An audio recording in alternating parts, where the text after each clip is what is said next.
শুভ সকাল বন্ধুরা, নতুন একটা দিনে নতুন সকালে আপনাদের সকলকে স্বাগত জানাই আমার বঙ্গভূমা চ্যানেলে। আজ তো শনিবার, আজ হচ্ছে উল্টো রথ। তো সকলকেই জানাই উল্টো রথের অনেক অনেক অনেক শুভেচ্ছা। সকলের দিন যেন খুব ভালো কাটুক, আর আমার তো ভালো কাটবেই। আমি আগেও বলেছি আগের দিন, তেমনটাই এখনও প্ল্যান রয়েছে যে আজকে আমরা ওই বাড়িতে যাব। তো সেই নিয়ে আমাকে দেখেই বুঝতে পারছি আমি ভীষণ হ্যাপি। তো সকাল সকাল উঠে স্নান টান সেরে রান্না বসিয়ে দিয়েছি, চটপট রান্না করবো, ঝটপট খেয়ে আর চটপট বেরিয়ে পড়বো, এমনটাই এই প্ল্যানে রয়েছে। তাহলে চলো আজকের দিনটাকে এখান থেকেই শুরু করি। আর এই যে এখানে ভাত, এখনও কোনো তরকারি বসাইনি। এমনি যদি নিরামিষ না হতো তাহলে নিরামিষ খেতাম, তার কারণ রথ টানবো বলে কথা। তো চলো কি রান্না করি দেখা যাক।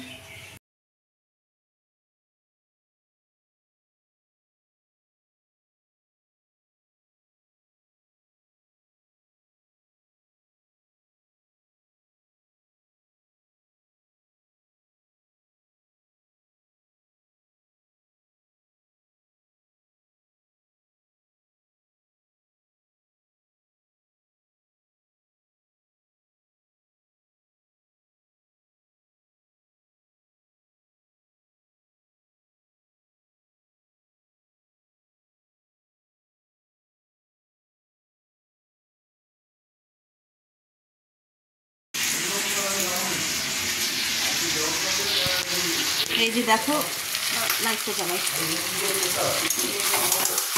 এই যে রাতের তরকারিটা বসিয়েছি, পড়ে আসছিস কেন?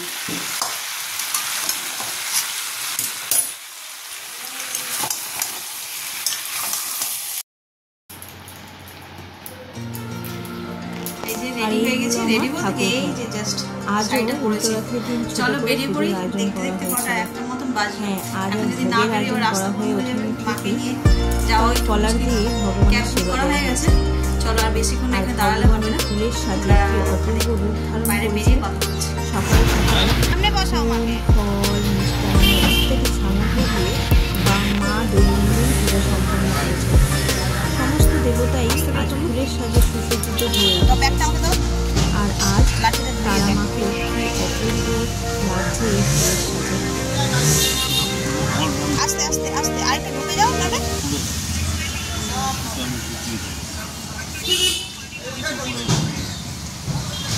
সব নিয়েছো তো, পয়সার ব্যাগ আর ফোনটা কে নিয়েছিস? রনো না মা?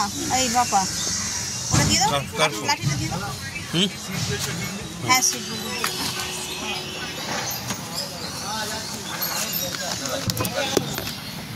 আমি মাঝখানে বসবো। ধর ব্যাগটা ধর।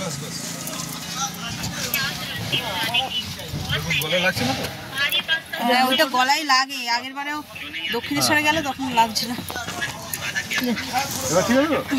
জয় জগন্নাথ বলে রওনা দেওয়া।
মানুষ রবীন্দ্র বিজ্ঞাপন করে চলতে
রথের দড়িতে টান দিয়ে আমরা চলে এলাম বাড়িতে।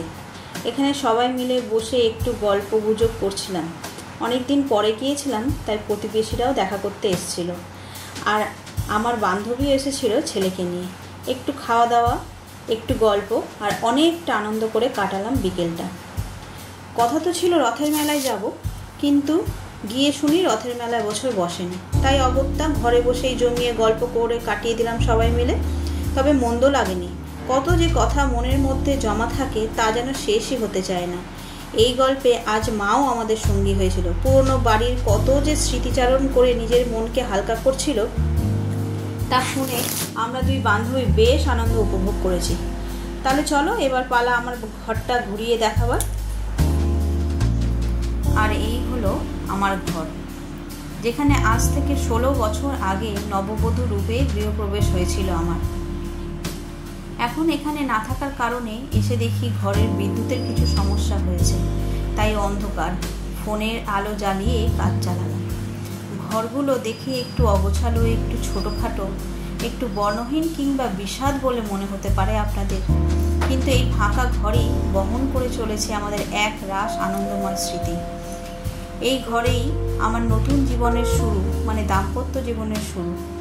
তারপর ছেলের আগমন, ছেলে ছোট থেকে বড় হয়ে ওঠা, শ্বশুর শাশুড়ি, 3 দেওর, স্বামী, সন্তান সকলকে নিয়ে সুখে সাথে। ওই বাড়ি থেকে তো অনেকক্ষণ চলে এসেছি, এসে ফ্রেশ হয়ে ছোট হলেও মানে ফ্রেশ মানে কি স্নানই করে কিংবা বিষয় হলেও শুয়েছিলাম। আমার তারপরে অনেকক্ষণ হচ্ছে এবার ভিডিওটা এন্ড করে খেয়ে দিয়ে শুবো।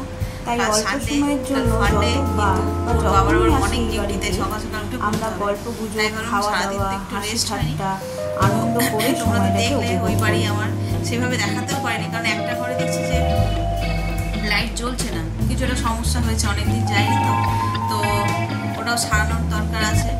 আর আমার দেখলে যাকে আমার বন্ধু আরেকজন আসতে পারেনি, ওদের তোমরা ফার্স্ট ব্লগে দেখেছো।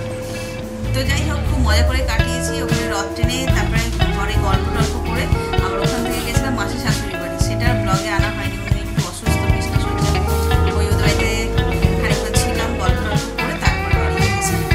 এসে আর একদম ফুল টায়ার্ড হয়ে গেছি, স্নান টান করে একটু রেস্ট নিলাম, এবার খেয়ে দিয়ে শোবো। তাই ভালো ব্লগটাকে আজকে এই পর্যন্তই রাখছি। যদি কিছু ভালো লেগে থাকে তাহলে please like, comment, share and subscribe. সকলে ভালো থাকবেন, সুস্থ থাকবেন, আর ভুল ত্রুটি হলে মার্জনা করবেন, সংশোধন করবেন। আগামীকাল আবার একটা নতুন দিনের সঙ্গে দেখা হচ্ছে।